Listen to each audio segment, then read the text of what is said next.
السلام علیکم، welcome to سیدی اسپیکس۔ آج ہمارے ساتھ موجود ہیں سید الرحمان قریشی، جس کو آپ نے سیدی اسپیکس میں اکیلے بھاشن دیتے ہوئے دیکھا ہے، لیکن آج میں ان سے آپ لوگوں کے سوالات کے کچھ جوابات لینے کی کوشش کروں گی۔ آج ہم بات کریں گے پاکستان سپر لیگ اور پاکستان کرکٹ ٹیم کے کچھ مسئلوں پر۔ سید صاحب، آپ یہ بتائیں کہ جیسے ابھی آئی پی ایل بھی سٹارٹ ہے اور پی ایس ایل سٹارٹ ہونے والی ہے، تو آئی پی ایل کی وجہ سے پی ایس ایل پہ کوئی اثر پڑے گا؟ سب سے پہلے تو آپ کا شکریہ کہ آپ ہمارے channel per as a host تشریف لائی ہیں۔ امید ہے کہ ہمارے ویورز کو یہ ایک اچھا سیگمنٹ دیکھنے کو ملے گا۔ پی ایس ایل شروع ہو رہے، میں تفصیل سے ان تمام آپ کے جو سوالات ہوں گے ان پر بات کرنے کی کوشش کروں گا۔ سب سے پہلی بات تو میں اپنے دیکھنے اور سننے والوں سے یہ کہوں گا کہ میں بھائی بھاشن دیتا رہا تھا، مان لیا، لیکن خیر کوئی بات نہیں، انہوں نے کہہ دیا بھاشن ہمارا۔ تو آج اس پہ جو آپ لوگوں کے سوالات ہیں، بالخصوص جو ہمارے فیس بک پیج کے اوپر یا ہمارے گروپ کے اندر جو سوالات ہوتے ہیں، ان سوالات کا جواب ہم تلاش کرنے کی کوشش کریں گے۔ آپ کا پہلا سوال تھا کہ آئی پی ایل کے ساتھ جو پاکستان سپر لیگ کا ٹکراؤ آ رہا ہے، تصادم آ رہا ہے، کیونکہ آئی پی ایل بھی اس وقت جاری ہے، تو اس سے پی ایس ایل کو کیا نقصان ہو سکتا ہے؟ میرے خیال میں، میری ناقص رائے میں، دیکھیں، اللہ رب العزت ہر شر میں سے خیر نکالتے ہیں، ہر برائی میں سے اللہ رب العزت ایک اچھائی نکالنے کے اوپر قادر ہیں، اور اللہ رب العزت ایسا کرتے ہیں۔ بظاہر انڈیا نے ایک چال چلی کہ ہم پی ایس ایل کی دنوں میں ہی آئی پی ایل کروائیں گے، کیونکہ انڈیا میں ان دنوں عام انتخابات ہوں گے، جو ان کا اپنا جو شیڈول ہے، تو انہوں نے پی ایس ایل کے ساتھ اپنی ڈیٹ کا اناؤنس کر دیا۔ اس پہ ہمارے جو کچھ لونڈے لپاڑے، کچھ لنڈے کے جرنلسٹ جو ہیں، انہوں نے شور شرابہ شروع کر دیا، ہو لٹے کے پٹے گئے، یہ ہو گیا، وہ ہو گیا، ہماری پی ایس ایل تباہ ہو گئی، اب تو کوئی کھلاڑی آئے گا نہیں، سب آئی پی ایل کھیلنے چلے جائیں گے۔ لیکن دیکھیں، تاریخ میں پہلی مرتبہ کچھ بڑے نام وہ پی ایس ایل کا حصہ بن رہے ہیں، اور اسی پی ایس ایل میں جو آئی پی ایل سے ٹکرا رہی ہے۔ یہ اللہ رب العزت نے شر میں سے خیر نکال دیا کہ نہیں نکال دیا؟ دیکھیں، ڈینل مچل آ رہے ہیں، بڑا نام ہے، کین ولیمسن فیب 4 کے اندر شامل ہیں، وہ پاکستان آ رہے ہیں، کراچی کنگز کا حصہ ہے، اگرچہ ان کی چمڑی چٹی ہے لیکن دل ان کا کالا ہے۔ بڑی میں ان کی رسپیکٹ کرتا تھا، لیکن اب رسپیکٹ نہیں رہی ہے۔ ہمارے ناظرین جانتے ہیں، جو ہمیں مستقل سنتے ہیں، جو ہمیں مستقل پڑھتے ہیں، اس پہ میں اچھا خاصا سا رد عمل دے چکا ہوں کہ آپ ایک ٹیم کے ساتھ معاہدہ کرتے ہیں، ایک انتظامیہ، ایک ٹیم آپ کو، بلکہ ایک فرنچائز، ایک آپ کو پورا ٹورنامنٹ آپ کو آئی پی ایل میں سلیکٹ ہی نہیں کرتا، آپ کے اوپر پاکستانیوں نے رحم کھا کے پی ایس ایل میں آپ کو جگہ دے دی کھیلنے کے لیے، معاہدہ کرنے کے بعد آپ انڈیا میں چلے گئے واپس کمنٹری کرنے کے لیے، تو میرے نزدیک یہ ایک بری بات ہے۔ معاہدہ کرنے کے بعد اس کو توڑنا، آپ کا کیا خیال ہے؟ اوبویسلی کمٹمنٹ کر کے پھر اس کو توڑنا مناسب نہیں تھا، تو یہ کین ولیمسن نے کیا ہے۔ اس دفعہ پی ایس ایل کے پہلے 5 میچز کے لیے کراچی کنگز کو وہ دستیاب نہیں ہوں گے۔ لیکن آپ کا سوال جو کہ آئی پی ایل کے ساتھ ٹکراؤ تھا، تو پاکستان کو فائدہ ہو رہا ہے۔ ڈیوڈ وارنر ایک بہت بڑا نام ہے، دنیا بھر کی لیگز میں ان کی ڈیمانڈ ہوتی ہے، اور وہ جس دن ان کا دن ہوتا ہے، اس دن جو گیند باز ہوتے ہیں، جو باؤلرز ہوتے ہیں، ان کو جو ہے نا میری طرح یوں پسینے آ رہے ہوتے ہیں۔ تو قصہ مختصر یہ کہ آئی پی ایل کے ساتھ تصادم کی وجہ سے پی ایس ایل کو کوئی نقصان انشاءاللہ نہیں ہوا، اور ہوگا بھی نہیں۔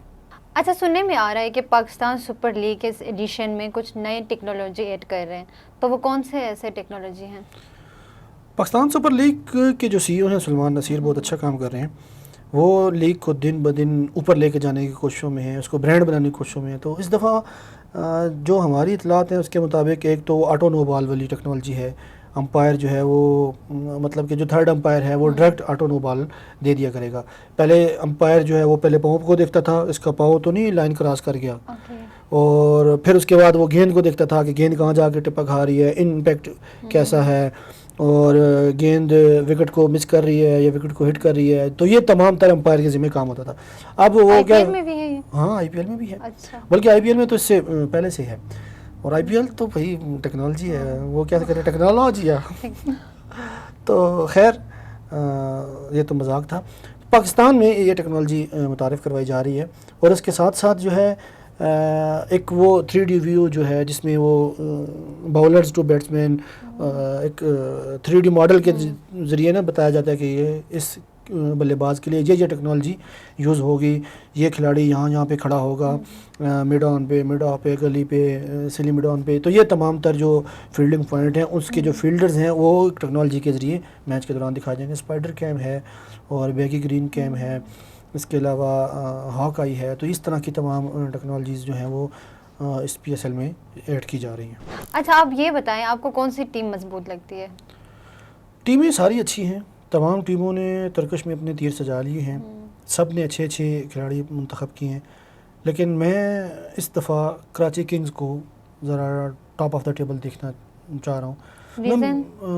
ان کے پاس کھلاڑی اچھے ہیں، ان کی پکس بہت اچھی رہی ہیں. ڈیوڈ وارنر ان کے پاس، ان کے اس دفعہ کیپٹن ہیں، کین ولیمسن ہیں، شان مسعود ہیں، حسن علی ہیں، جیمز ونس ہیں ان کے پاس. تو بڑے کھلاڑی ہیں ان کے پاس، عمدہ کھلاڑی ہیں، اور وہ کھلاڑی ہیں جو کسی بھی لیگ میں دھوم مچا دینے کے اوپر قادر ہیں. تو ٹیمیں سب اچھی ہیں، اور میری بیسٹ وشز تو لاہور قلندر کے ساتھ ہیں، پھر پشاور زلمی کے ساتھ ہیں. لیکن مجھے لگتا ہے ایسا ہے کہ ٹاپ آف دا ٹیبل جو ہے وہ اس سال پلیئرز کو دیکھ کے پلیئرز کو دیکھ کے وہ کراچی کنگز ہوگی. اچھا پشاور زلمی کے بابر اس بار کیا کریں گے؟ بابر بس جو ان کے ذمہ کام ہے وہی کریں گے.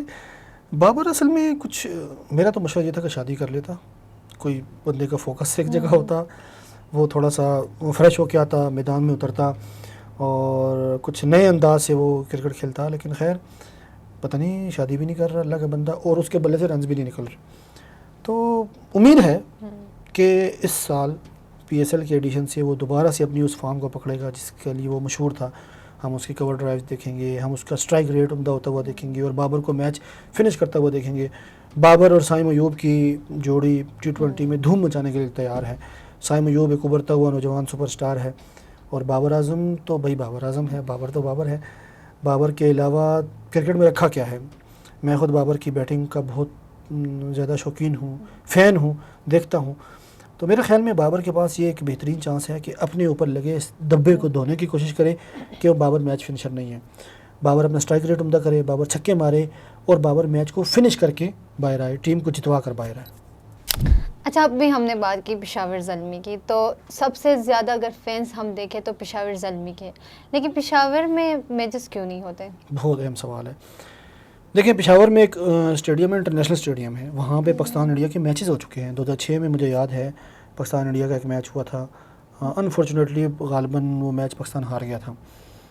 افریدی کا کیچ محمد کیف نے پکڑا تھا، اور عمدہ میچ ہوا تھا، بڑا اچھا میچ ہوا تھا. لیکن انٹرنیشنل میچز کے بعد وہ اسٹیڈیم چلا گیا صوبائی حکومت کے پاس، اور پھر تو PTI کا آپ کو پتہ ہی ہے کہ PTI نے جس ادارے کے اوپر ہاتھ رکھا ہے اس ادارے کا اللہ حافظ وہ ہے. انفارچونیٹلی میں سیاست کو یہاں پہ بیچ میں نہیں لانا چاہتا تھا، لیکن ایک دہائی سے زیادہ عرصہ ہو چکا ہے کہ KP کے اندر کس کی حکومت ہے؟ PTI کی. اور وہ اسٹیڈیم یہ PCB کو دے بھی نہیں رہے ہیں کہ PCB تیار کرے، خود ان سے تیار نہیں ہو رہا. ارباب نیاز اسٹیڈیم بڑا فیمس ہے، بڑا مشہور ہے، انٹرنیشنل میچز اس نے ہوسٹ کیے ہوئے ہیں. تو پشاور کو پھولوں کا شہر کہا جاتا ہے. پشاور بہت خوبصورت شہر ہے، پشاور کے لوگ بہت اچھے ہیں، بڑے نرم دل ہیں، اور تمام تر باتوں کے باوجود اگر ان کو PSL کے میچز نہیں ملتے تو یہ ان کے ساتھ زیادتی ہے. اور میں سمجھتا ہوں کہ وہ اس زیادتی کا جو اس کے اوپر آواز بلند کر سکتے ہیں وہ اپنی صوبائی حکومت کا گریبان پکڑ کے کریں، ان سے پوچھیں کہ آپ ہمیں ہمارا حق کیوں نہیں دیتے. لاہور میں میچز ہوتے ہیں اسٹیڈیم فل ہوتے ہیں، ملتان میں میچز ہوتے ہیں اسٹیڈیم فل ہوتے ہیں، کراچی میں تھوڑے سے کم ہوتے ہیں، ایون کہ راولپنڈی میں یہاں پہ ہمارے پاس اسٹیڈیم فل ہوتا ہے. مجھے یقین ہے کہ پشاور میں بھی اگر میچز ہوں تو اسٹیڈیم فل ہوگا، لیکن میچز وہاں دیے نہیں جا رہے. وجہ گراؤنڈ تیار نہیں. اور گراؤنڈ کیوں نہیں تیار؟